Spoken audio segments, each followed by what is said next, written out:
Good morning, Commissioner King.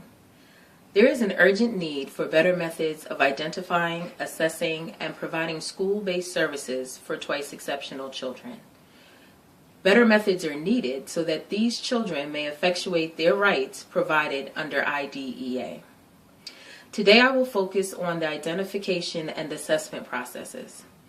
As outlined by Dawn Beckley in her article, Gifted and Learning Disabled, Twice Exceptional Students, there are at least 3 subgroups of twice exceptional students whose dual exceptionality remains unacknowledged. The first are those identified as gifted and yet exhibiting difficulties in school. The second are those identified as learning disabled, but their exceptional abilities have not been recognized or addressed. The third are those in general education and identified as neither. Not only is standard gifted and talented testing in education not sufficient for students in identifying and supporting twice exceptional children, but it contradicts the legal mandate for the convergent assessment of students with disabilities.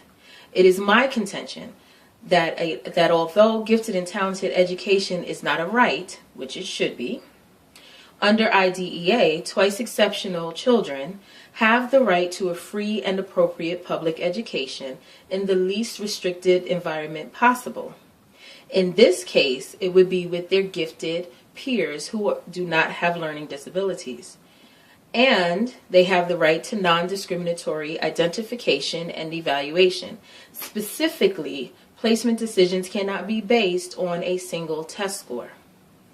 One example of the issues facing children that are twice exceptional when taking the gifted and talented test can be found in New York City, where the DOE only allows questions to be read once, even with the stipulation that in the child's IEP, that there be verbal repetition. According to the DOE, this is to test language processing. However, there are other ways to test language processing without also discriminating against children with ADD, for example, who need questions repeated and might not perform well due to attention difficulties versus language processing needs.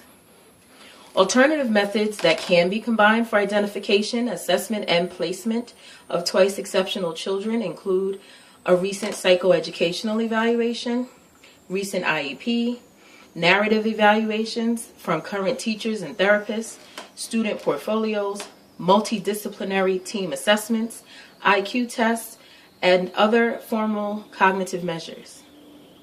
In conclusion, twice exceptional students have federally protected rights that are currently being violated.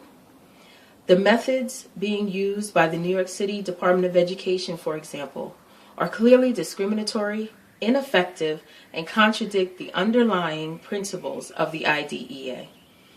Commissioner King, thank you for your time, and I look forward to the opportunity to work with you and your team regarding the improvement of the processes used to identify, assess, and provide school-based services for twice exceptional children.